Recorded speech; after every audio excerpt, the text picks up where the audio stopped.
consequences, or sometimes an incident can go right and go wrong.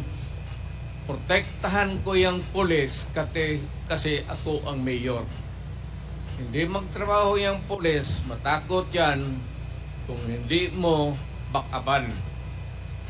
So lahat ng trabaho ng pulis, nung ako'y mayor, for the longest time, akin yan. So, Mr. Chair, alam niyo po ba kung ilan ang arrested sa mga drug operations at how much ang drug na na-seize nung time na yan? Ma'am, I was not notified in advance that I have to make an accounting for the arrested persons in Davao City. That is, I would not want to. That would not be a proper question.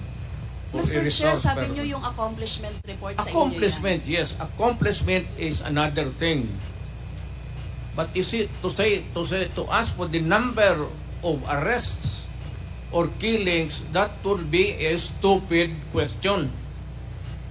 Mr. Chair, sinabi po ninyo na aakuin nyo lahat. Eh di syempre may accounting din kayo, Mr. Chair. At kabisado nyo, kahit nga kabisado ninyo kung ilan ang hinuli, ilan ang pinatay, ilan. Dapat may accounting kayo, Mr. Chair. And I believe, Mr. Chair, noong 2017, correct me if I'm wrong, may President's Accomplishment Report kayo. Yes, ma'am. Mr. Chair. Tanungin kita, where were you the other day at 4 o'clock in the afternoon? Point of order, Mr. Chair. Ano nga sinabi ko? Yes, may I remind our resource person, Mr. President, maaari po ay wag po, iwasan po natin magtanong sa ating po mga membro. Please answer the questions lamang po at refrain from asking questions to the members of Congress. Yan po ang nakasaad sa ating rules. Please continue, Congresswoman Brosas. Thank you, Mr. Chair. I'm sure alam po yan, no, ng former President kasi siya ay naging miyembro din ng Kongreso, Mr. Chair. Yes. Mr. Chair, 2017 President Accomplishment Report meron, sinabi nyo rin naman. Ngayon, Mr. Chair, kung gano'n, handang mag-cooperate ba ang dating Pangulo sa lahat ng investigations na gagawin, Mr. Chair? All investigations. What do you mean by lahat? How many investigations do you think that I have to participate? Point of order again, Mr. Chair. That's a 1 minute suspension. walang pre.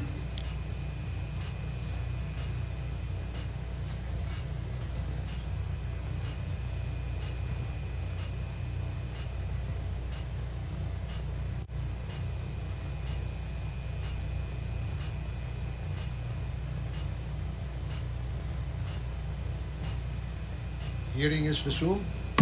Again, let me remind our resource person as well as our members that please refrain for the resource person, refrain from asking questions to the members. Please limit your reply to the questions being asked. At sa atin naman po mga members, please go straight to the point. Ask the resource person the question that you wish to be answered. Direkta, para ho hindi tayo magtagal. Mr. Chair. Yes, you have, Congresswoman Brosas, you have 4 more minutes. Mr. Chair, may I interrupt? I am asking the... Is this related, Mr. President? Yes, to the it is question? related. I am asking yung tatanong to lay the predicate.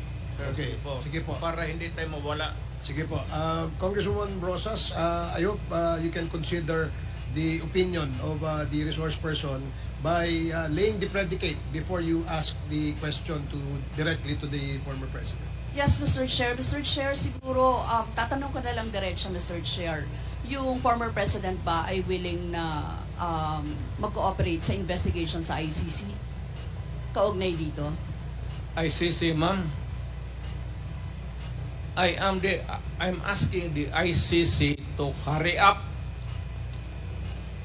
And if possible, they can come here and start the investigation tomorrow. This issue has been left hanging for so many years. Matagal ma'am, baka mamatay na ako, hindi na nila ako maimbestiga.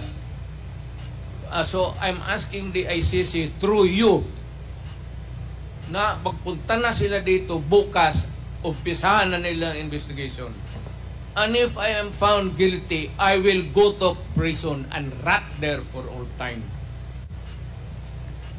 Mr. Chair, balikan ko lang yung isa ko pang tanong, Mr. Chair. Ito sa Senate hearing dito, Mr. Chair.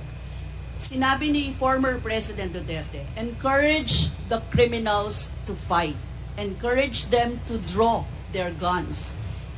Yan ang instruction ko. End of quote.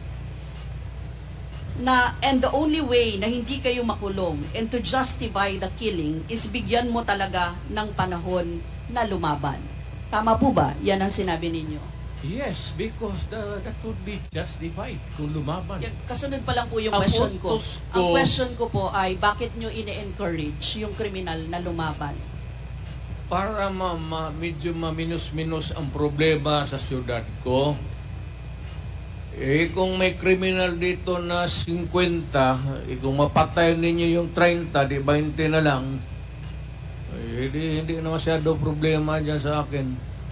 Ibig sabihin, Mr. Chair, hindi mapaparusahan ang nakagawa ng krimen in self-defense. Hindi man siya. Kasi alam naman trabaho ng police, ma'am. The policeman should know when to kill and when to injure. Hindi naman kailangan sabihin, ma'am. May elements naman ng self-defense. Alam niyo yon, Mr. Chair. Not self-defense, ma'am. Performance of duty. Performance of duty, but elements of Connected with self-defense. that performance of duty is self-defense. So, Mr. Chair, ano-ano yon? Ang what? Elements of self-defense, Mr. Chair. Self-defense is when you defend yourself to avoid injury, serious, or you die. That is applicable also to a policeman who is performing his duty, because the policeman has to confront, ang civilian has to iwasan. But a policeman, a law officer, if you are a law officer, you have to confront the criminal. Ang sanabi ko sa kanila, huwag kang pumunta dito sa aking pisina na may sugat ka, sipain kita, patayin mo. Bakit ikaw ang may sugat? Wala akong my language is brutal and raw for criminal. Wala akong pasensya, ma'am. I've been a prosecutor for 9 years. Talagang sinabi ko, pag hindi na mahinto yan, patayin mo na yan. Huwag mo nang pabalikin niya dito sa opisina ko. Thank you, really Mr. want Chair. to know the truth? Ganon. Last two questions, Congresswoman Rosas. Yes, Mr. Chair. Mr. Chair, gusto ko lang sabihin na sa elements of self-defense, first, dapat unlawful aggression. Second, reasonable necessity of the means employed to prevent or repel it. And third, lack of sufficient provocation on the part of the person defending himself. Mr. Chair, now I would like to direct my question to